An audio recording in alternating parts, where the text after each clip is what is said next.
Radio Transmundial presenta Los grandes temas. Un tiempo donde el pastor Salvador de Lutri nos lleva a pensar en la problemática más profunda del ser humano. Los grandes temas. Abramos la Biblia en Filemón y comencemos con esta. Es una misiva pero muy particular. Dice: Pablo, prisionero de Jesucristo, y el hermano Timoteo, al amado Filemón, colaborador nuestro, y a la amada hermana Apia y Arquipo, nuestro compañero de milicia, y a la iglesia que está en tu casa. Gracia y paz a vosotros de Dios nuestro Padre y del Señor Jesucristo. Doy gracias a mi Dios haciendo siempre memoria de ti en mis oraciones, porque oigo del amor y de la fe que tienes hacia el Señor Jesús y para con todos los santos, para que la participación de tu fe sea eficaz en el conocimiento de todo el bien que está en vosotros por Cristo Jesús. Pues tenemos gran gozo y consolación en tu amor, porque por ti, oh hermano, han sido confortados los corazones de los santos. Por lo cual, aunque tengo mucha libertad en Cristo para mandarte lo que conviene, más bien te ruego por amor, siendo como soy Pablo ya anciano, y ahora además prisionero de Jesucristo, te ruego por mi hijo Onésimo, a quien engendré en mis prisiones, el cual en otro tiempo te fue inútil, pero ahora a ti y a mí nos es útil, el cual vuelvo a enviarte. Tú pues recíbele como a mí mismo. Yo quisiera retenerle conmigo para que en lugar tuyo me sirviese en mis prisiones por el Evangelio, pero nada quise hacer sin tu consentimiento, para que tu favor no fuese como de necesidad, sino voluntario. Porque quizá para esto se apartó de ti por algún tiempo, para que le recibiese para siempre, no ya como esclavo, sino como más que esclavo, como hermano amado, mayormente por mí, por cuanto más para ti, tanto en la carne como en el Señor. Así que, si me tienes por compañero, recíbelo como a mí mismo. Y si en algo te dañó o te debe, ponlo a mi cuenta. Yo, Pablo, lo escribí de mi mano, yo lo pagaré. Por no decirte que aún tú mismo te me debes también. Sí, hermano, tenga yo algún provecho de ti en el Señor, conforta mi corazón en el Señor. Te he escrito confiando en tu obediencia, sabiendo que harás aún más de lo que te digo. Prepárame también alojamiento, pues espero que por vuestras oraciones os seré concedido. Te saludan Epafras, mi compañero de prisiones por Cristo Jesús, Marcos, Aristarco, Demas y Lucas, mis colaboradores. La gracia de nuestro Señor Jesucristo sea con vuestro espíritu. Amén. Hasta aquí nada más en la lectura. El apóstol Pablo escribió 13 cartas del Nuevo Testamento. Algunas, la mayoría, fueron dirigidas a iglesias.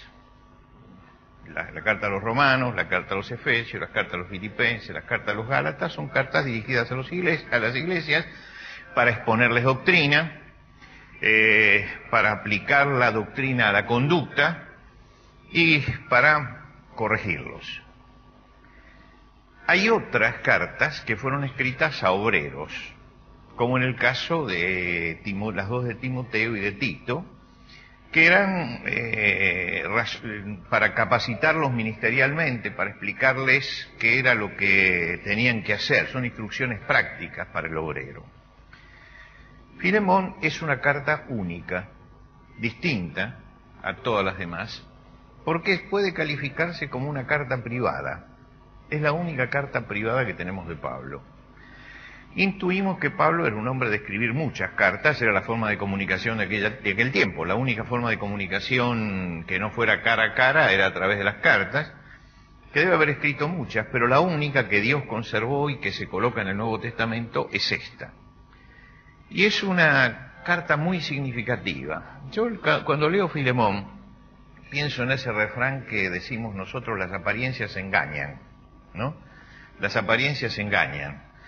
Muchas veces miramos esta carta inspirada por el Espíritu Santo, y Dios por algo la puso allí, y plantea problemas muy profundos, y vamos a tratar de ir viendo algunos de estos problemas, no todos, problemas de tipo personal, problemas de tipo espiritual, problemas eclesiásticos, problemas sociales, y vamos a tratar hoy de aproximarnos, de comenzar a entrar en los problemas de la carta, tratar de meternos dentro de la carta. En primer lugar, la carta gira alrededor de 3 personas. El apóstol Pablo, cuando comienza la carta, dice: por lo cual, aunque tengo mucha libertad en Cristo para mandarte lo que conviene, más bien te ruego por amor, siendo como soy Pablo ya anciano y ahora además prisionero de Jesucristo. Ustedes saben que Pablo tiene autoridad apostólica, defiende él su apostolado. Apóstoles hubo 12 que colocó el Señor y un apóstol para los gentiles, y desde allí se acabaron definitivamente los apóstoles, porque apóstoles son los que vieron a Jesús resucitado y los que transmitieron en primera instancia el mensaje de Jesucristo. Él tiene autoridad apostólica y muchas veces lo hace notar esto: Pablo, apóstol de Jesucristo. Sin embargo, en esta carta, que es una carta personal, él no dice apóstol de Jesucristo, porque es una carta no donde él se ha desprendido de su apostolado, sino donde lo que va a enfatizar es otra cosa, es la relación personal con alguien. Dice 2 cosas y se identifica como yo anciano. Pablo debía tener en ese momento alrededor de 50 años. No habla tanto la palabra anciano que se usa acá, esa es una discusión muy grande por la palabra que él usa. No habla tanto de los años como del desgaste. El desgaste. Era un hombre sumamente desgastado. Cuando uno lee las cartas, uno se da cuenta que 3 veces padeció un naufragio, lo azotaban, lo golpeaban y todo esto lo desgastó muchísimo. Y parecería que la palabra anciano, más que referirse a la edad, se refiere a eso, a que está hablando un hombre ya muy gastado y que está en la cárcel. Y está en la cárcel por motivos de fe, prisionero de Jesucristo. Prisionero de Jesucristo está hablando de que ya estaba preso, pero no está todavía en la cárcel no está todavía prisionero en la cárcel de máxima seguridad a la que va a estar en la última parte.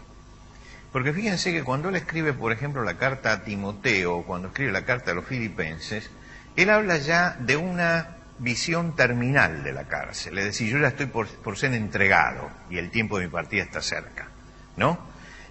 Está ya hablando de que difícilmente vaya a salir de allí. Pero cuando ustedes leen el libro de los Hechos de los Apóstoles, ustedes encuentran que cuando él llega a Roma, no está en la cárcel, sino que está prisionero en una casa. Los romanos no tenían cárceles como tenemos nosotros ahora. No usaban las cárceles. Cuando alguien hacía algo malo, le cortaban la cabeza o lo crucificaban y listo, ¿no? Es decir, eran muy expeditivos los romanos. Había pequeñas prisiones donde se ponía a las personas que su delito era grave y era como esa antesala de la muerte. Si ustedes ven la cárcel de Roma, es una cárcel chiquitita, donde entrarán 7, 8 personas. Lo que pasa es que estaban allí, los hacían esperar, los juzgaban, y ya cuando Pablo llega a esa instancia, ya es cuando él empieza a decir, ya difícilmente salga de acá, ¿no? En este momento todavía no es así. Porque fíjense que más adelante, en el versículo 22, él dice, prepárame también alojamiento, porque espero que por vuestras oraciones os seré concedido. Es decir, no tiene todavía el pensamiento que va a tener en otras epístolas, de que ya el tiempo de mi partida está cerca, ¿no? He peleado la buena batalla, he acabado la carrera, he guardado la fe. Uno se da cuenta de que él siente que en el fondo ya Dios dio su veredicto. Tenemos un apóstol que todavía posiblemente no se sabe si Pablo estuvo preso en la casa después le dieron la libertad y volvió a caer preso y ahí es cuando va a la cárcel. No sabemos si cambió la política del Imperio Romano justo en ese momento y entonces Nerón, que le echó la culpa a los cristianos del incendio de Roma, lo sacó de la casa y lo metió en la cárcel. No sabemos, por eso es muy difícil datar ciertas cartas. La carta de la prisión, decir, fue escrita en tal fecha. Pero esta tiene que haber sido una de las primeras cartas en la prisión por varias cosas. En primer lugar, porque tiene libertad. La libertad de recibir a un esclavo y de estar con él y de que colabore con el ministerio, como dice de Onésimo. Y en segundo lugar, el hecho de que todavía puede salir. Todavía puede salir de la cárcel. La segunda persona es el destinatario de la carta, que es Filemón. Filemón dice, yo, Pablo, lo he escrito de mi mano, yo te lo pagaré, por no decirte que tú mismo te me debes también. Quiere decir que acá hay un hombre que tenía una gran deuda espiritual con Pablo. Seguramente se había convertido por el mensaje de Pablo. Algunos traducen esta palabra, tú mismo me debes tu persona, ¿no? Como diciendo, la entrega personal de él, lo que él es como persona, se lo debe a Pablo. Y parece que vivía en la misma ciudad de quien menciona como Arquipo, al principio. Fíjense que cuando Pablo comienza a saludar, dice, y a la amada hermana Apia, a Arquipo, nuestro compañero de milicia, y a la iglesia que está en tu casa. Quiere decir que saluda a Apia. Apia seguramente sería la esposa de él. Compañero de milicia Arquipo sería el pastor, digamos, de la iglesia, esa donde ellos estaban. Por eso manda el saludo, ¿no? Y en tercer lugar, Filemón, que es un miembro activo de la iglesia, y la iglesia se está reuniendo en la casa de él. Es decir, en aquel tiempo donde no podían tener templos, alguien dedicaba un lugar en su casa para que la iglesia, para que los creyentes se reunieran allí. Los arqueólogos han encontrado estos lugares, habitaciones dedicadas por los cristianos a Dios dentro de casas.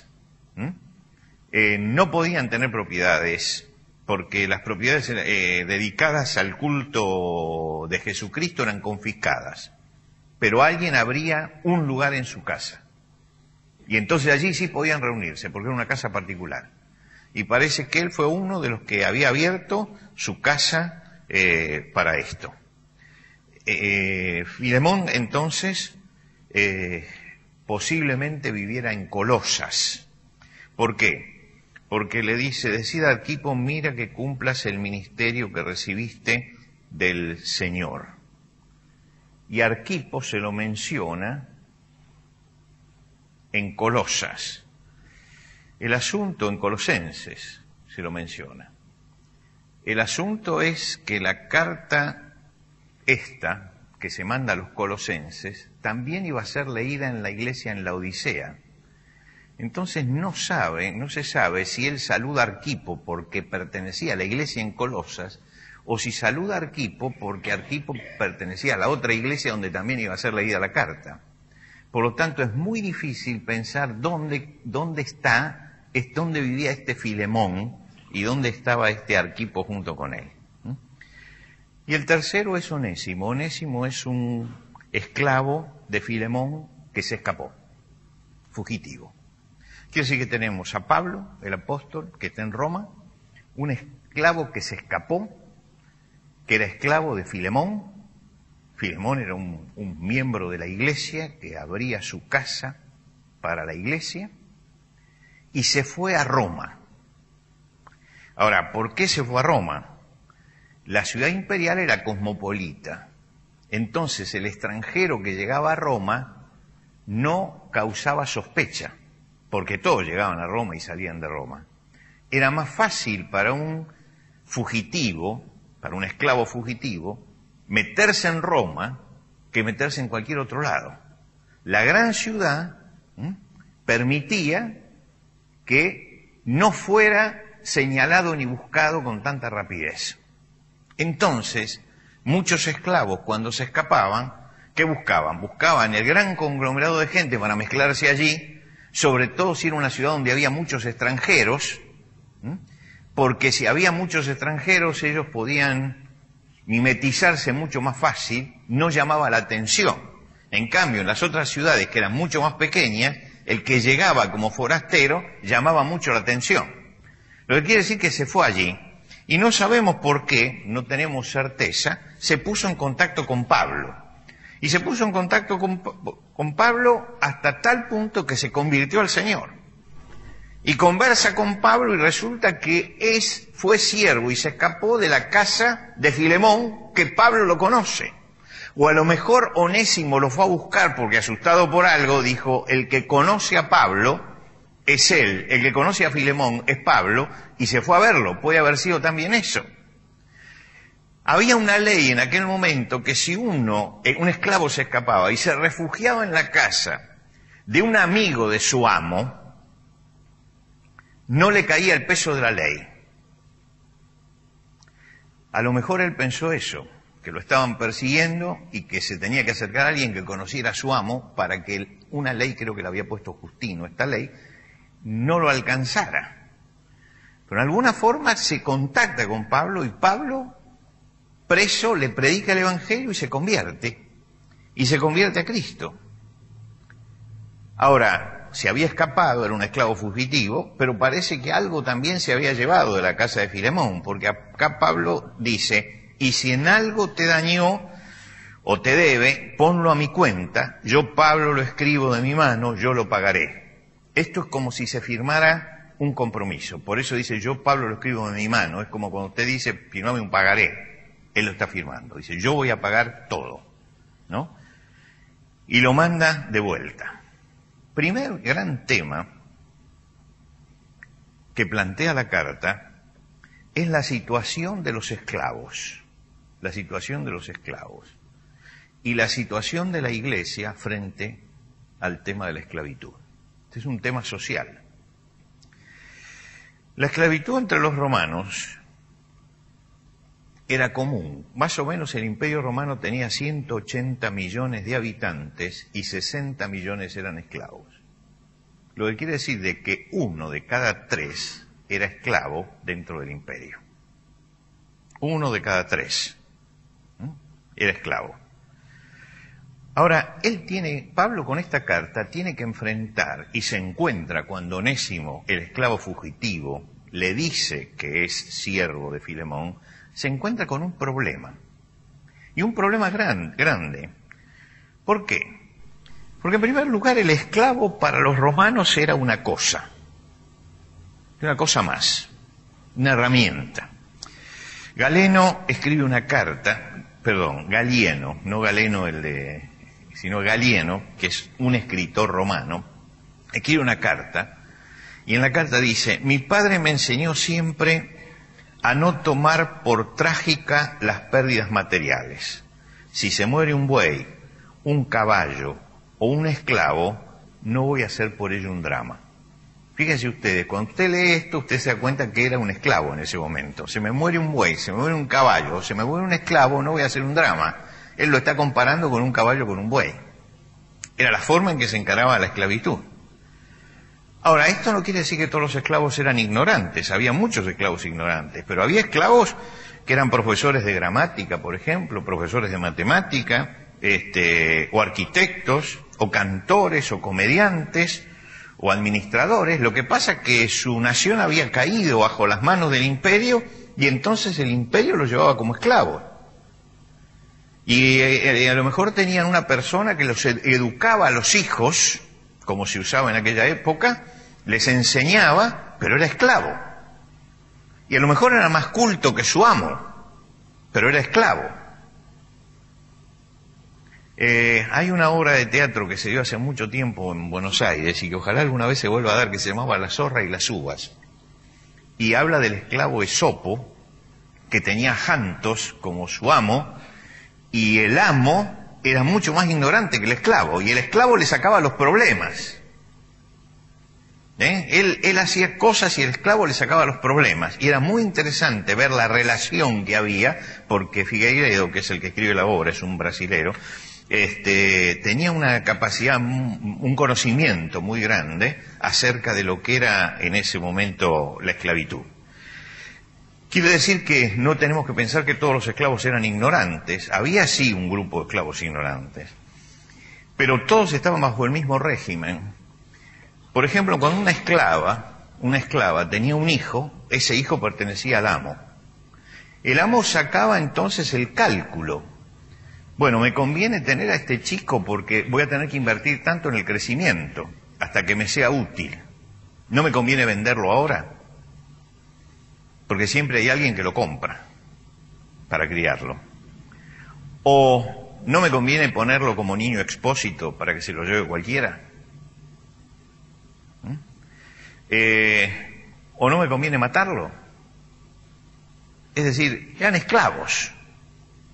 Y nadie le iba a pedir cuenta al que mataba a un esclavo, porque era como matar un animal. Quiere decir que 1/3 de la población del Imperio Romano estaba bajo un régimen de esclavitud, donde le habían quitado el hecho de ser personas. Ahora, para Roma, la esclavitud, que era un beneficio, era a la vez un problema y un problema grave. Miremos ahora desde el punto de vista del imperio también el asunto. ¿Por qué? Los esclavos eran una fuerza peligrosa. Eran 60 millones de personas sometidas en el medio de el imperio. Hay testimonios del sordo temor que los romanos tenían a los esclavos. Séneca, que es contemporáneo de Pablo, tenían más o menos la misma edad, Pablo y Séneca, dice: la muerte puede sorprenderte por doquier, un naufragio, unos atracadores, y para no hablar de un poder más elevado, el último de tus esclavos tiene sobre ti poder de vida y muerte. ¿Por qué? Porque los esclavos también se rebelaban, y los esclavos eran un peligro. Y los romanos sabían lo que era esto. ¿Por qué? Porque en los cementerios había lápidas de gente que había sido matada por sus esclavos. Los esclavos de repente se rebelaban y eran una fuerza difícil de contener. Espartaco fue un revolucionario que se escapa era un gladiador, se escapa con 70 personas al Vesubio. Vesubio es el volcán que está en Nápoles, y en el sur de Italia había muchos esclavos en los latifundios que trabajaban la tierra, y comienza a hacer un ejército. Logra tener un ejército de 120.000 hombres, y se rebela contra el imperio, todos esclavos, 120.000. Hicieron hasta una fábrica de armas, se entrenaron para la guerra y avanzaron en tal forma que los senadores tuvieron miedo de que tomaran Roma. Era tremendo la fuerza que tenían. Por eso el imperio era tremendamente cruel con ellos, porque había que mantener a esa gente en su lugar. Y su lugar era el lugar de esclavo. Vamos a ponernos un poco en la situación, ¿no? Porque yo creo que para leer esta carta y entenderla, uno tiene que entender de qué trata esta carta. Está tratando de ese problema que estaba en el fondo de todo eso. Espartaco logra el imperio derrotarlo porque tiene una pelea interna entre dos jefes y se dividen los esclavos. Pero si no se dividían, ellos podían llegar a tomar Roma por la fuerza que tenían. Por lo tanto, el imperio, por un lado los sometía, los usaba, por el otro lado les tenía miedo, lo que implicaba que el castigo al fugitivo era mucho más fuerte, porque éste podía ser un rebelde. Y Pablo tiene un rebelde al lado, tiene un esclavo, y un esclavo que se ha escapado, pero un esclavo que se convirtió a Cristo. Y un esclavo que tiene un amo que es cristiano y que Pablo lo conoce, y que posiblemente, como decíamos, tanto Filemón como Onésimo eran hijos de él, hijos espirituales de él. Pero uno era el amo y otro era el esclavo. Y los tiene allí al fugitivo, y él está preso del imperio. y está en contacto con un fugitivo y sabe que es fugitivo. ¿Se da cuenta usted el problema que está? Pues en cualquier momento el imperio puede decirle, usted está cubriendo a un fugitivo. Pero él tampoco puede llamar a las autoridades romanas y decirle, lléveselo porque es un esclavo fugitivo. Porque es un hermano en Cristo. Y porque además Pablo no cree en esta ley del imperio romano. ¿Por qué no cree? Cuando él escribe 1 Corintios, él dice, porque por un solo espíritu fuimos todos bautizados en un cuerpo, sean judíos o griegos, sean esclavos o libres, a todos nos dio a beber del mismo espíritu. Cuando usted lee esto, a veces lo leemos así ligero, ¿no es cierto? Pero cuando usted lee conociendo todo esto, este versículo empieza a tomar otra dimensión. Pablo está diciendo, mire que somos todos iguales en un imperio que tiene terror porque hay 60 millones de esclavos, en un imperio que ha sufrido la presión de la esclavitud, de la presión militar de la esclavitud, de la rebelión, está diciendo eso. Cuando escribe a los Gálatas dice que todos son hijos de Dios por la fe en Cristo Jesús. Ya no hay judío ni griego, no hay esclavo ni libre, no hay varón ni mujer, no hay esclavo ni libre. ¿Qué es lo que cree Pablo? Cree que la redención de Cristo nos hizo a todos iguales. Nos hizo a todos iguales. Que no hay esclavo ni libre. Que todos tenemos el Espíritu Santo. Cuando él escribe a los colosenses, esta carta la debe haber escuchado seguramente Filemón, cuando él escribe a los colosenses dice, habiéndonos despojado del viejo hombre con sus hechos y revestido del nuevo, el cual conforme a la imagen del que lo creó se va renovando hasta el conocimiento pleno, donde no hay griego ni judío, circunciso ni incircunciso, bárbaro ni escita, siervo ni libre. Fíjese que cada vez que habla de la obra de Cristo, está diciendo, Cristo derribó también esta pared que los hombres levantaron. Y si en Efesios él dice, derribó la pared intermedia de separación entre judíos y gentiles, nos está diciendo en todas estas partes que él piensa distinto al como piensa el Imperio Romano. Él piensa que todos los hombres son iguales, que no hay esclavos ni hay libres, porque todos tenemos el mismo espíritu.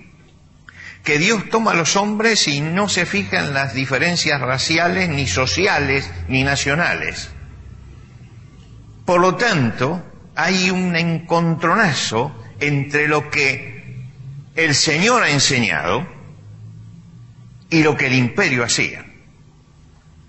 Y Pablo, que ha dicho tantas veces esto, en este momento tiene que resolver el problema, porque está preso, tiene un esclavo fugitivo que se ha convertido al Señor y él conoce a su amo, que es un siervo fiel. Este es el fondo de la carta.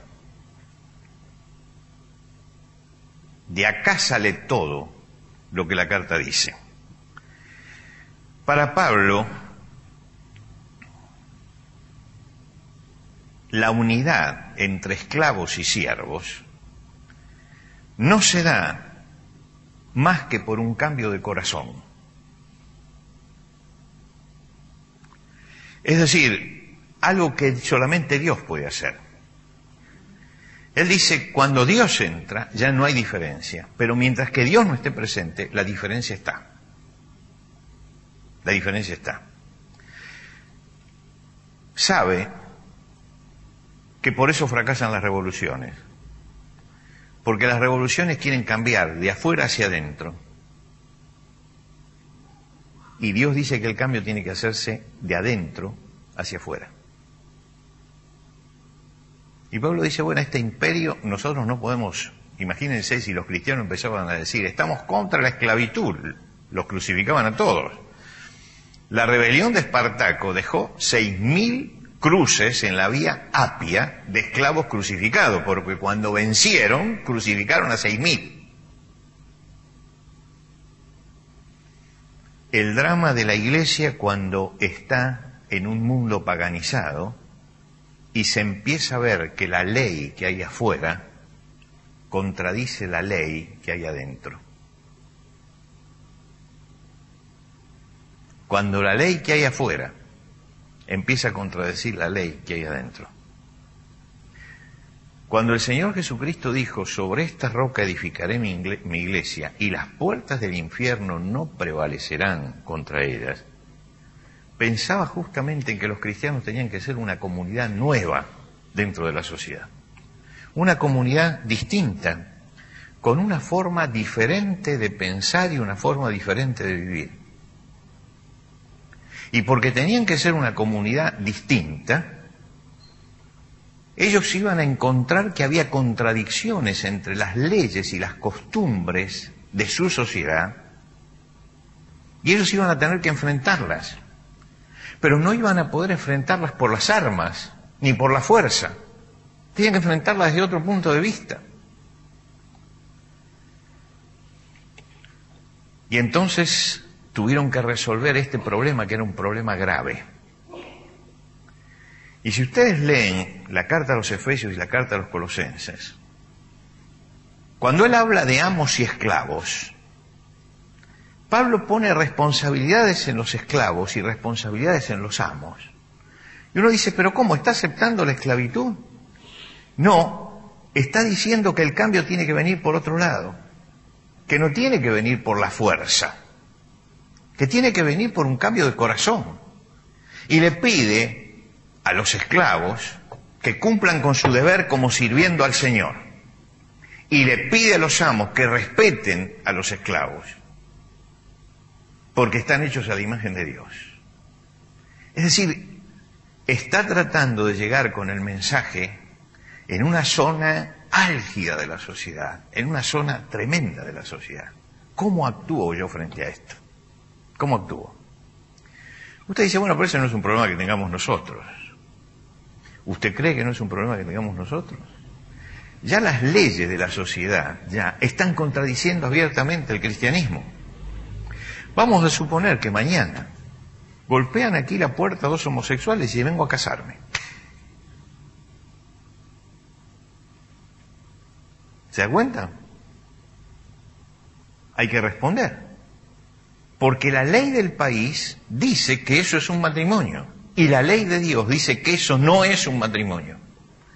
Nosotros hemos vivido muy cómodos de este tiempo. Hemos vivido muy cómodos porque coincidían, las leyes del país coincidían con las leyes de Dios en muchas cosas, no la conducta, pero las leyes. Ahora dejaron de coincidir. Y al dejar de coincidir, aparecen estos problemas, que es el problema que tenía que marcar el apóstol Pablo. Jesucristo pensaba en una humanidad nueva, con una forma diferente de pensar y con valores diferentes. Y tenía que resolver la Iglesia estos problemas, como este que tiene Pablo en este momento. Se nos fue el tiempo. Necesitamos este cristianismo de Cristo hoy. Este cristianismo de Cristo. Usted dice, pero todos los cristianismos son de Cristo. No, no son todos los cristianismos de Cristo. Hay un cristianismo que es el cristianismo de Cristo, que es el que habla el Evangelio. Y hay un cristianismo que es el que han inventado los hombres. Hay un cristianismo de Cristo, que es ese cristianismo que enfrenta la realidad. Y hay un cristianismo aburguesado del que trata de ser cristiano, no molestar a nadie y que nadie lo moleste. No, ha llegado el momento que este cristianismo ya no camina más. Ha llegado el momento del enfrentamiento. Ha llegado el momento de la contradicción. Ha llegado el momento. Ese es el momento que estaba viviendo también Pablo. Por supuesto, hoy no hay esclavos, porque en definitiva, en la sociedad occidental, el pensamiento cristiano ha golpeado tan fuerte que hoy, cuando se habla de derechos humanos, se olvidan que los derechos humanos lo aprendieron de Jesucristo. Se olvidan de eso. Que el primero que habló de los derechos de todos los hombres como iguales fue Jesucristo. Fue el apóstol Pablo cuando dice, no hay diferencia. Se olvidan eso. No podemos vivir un cristianismo basado en formas exteriores, o en ritos, o en liturgias. Hay que empezar a diferenciar lo que es la esencia del cristianismo de lo que son las formas.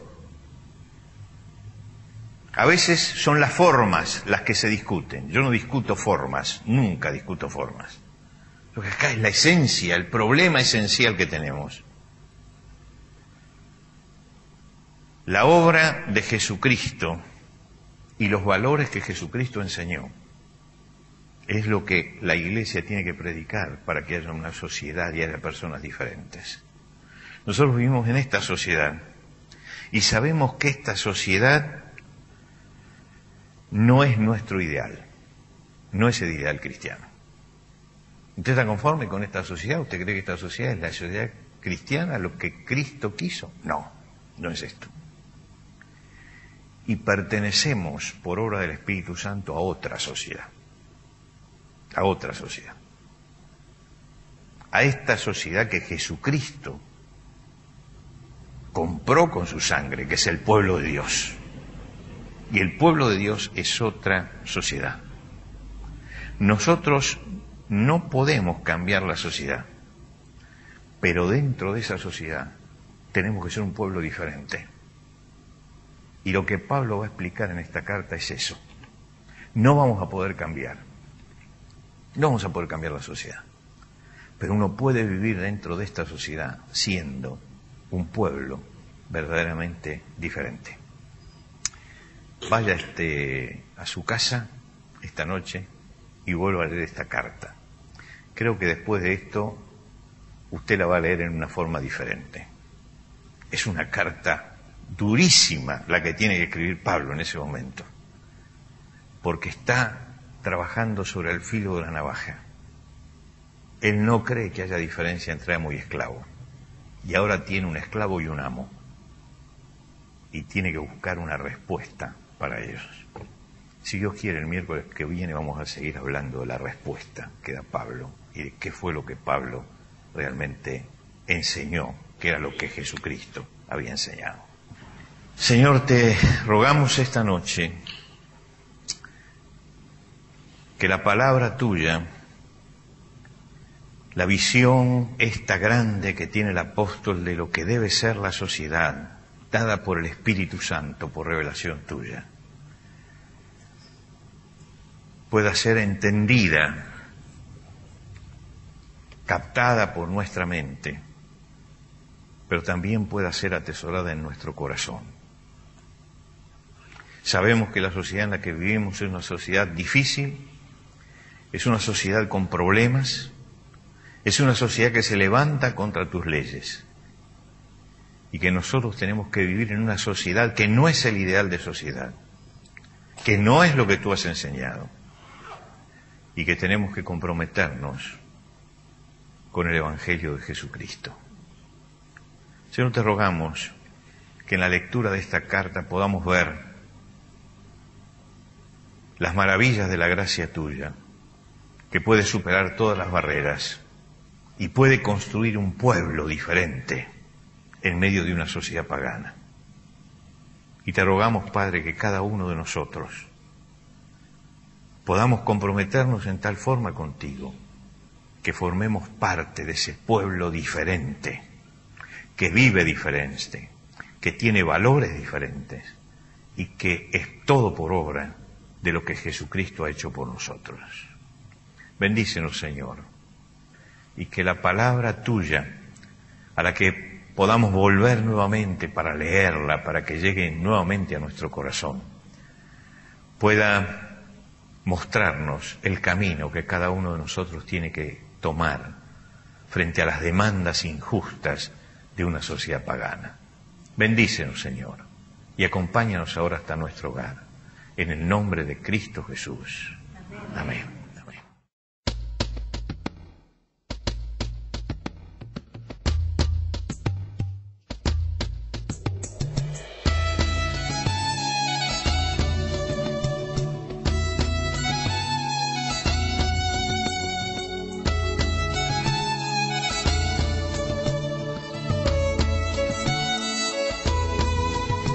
Antes de finalizar los grandes temas del día de hoy, les queremos dar los canales de comunicación donde usted puede entrar en contacto con el pastor Salvador de Lutri. Por carta, hágalo a Los Grandes Temas, casilla de correo 5051, Montevideo, Uruguay, Los Grandes Temas, casilla de correo 5051, Montevideo, Uruguay. Y el correo electrónico losgrandestemas@transmundial.org. losgrandestemas@transmundial.org. Nos encantaría escuchar de usted, saber cuáles son sus comentarios, preguntas, reacciones e inquietudes sobre el tema de hoy. Por ahora nos despedimos hasta otro espacio de Los Grandes Temas, una producción de Radio Transmundial.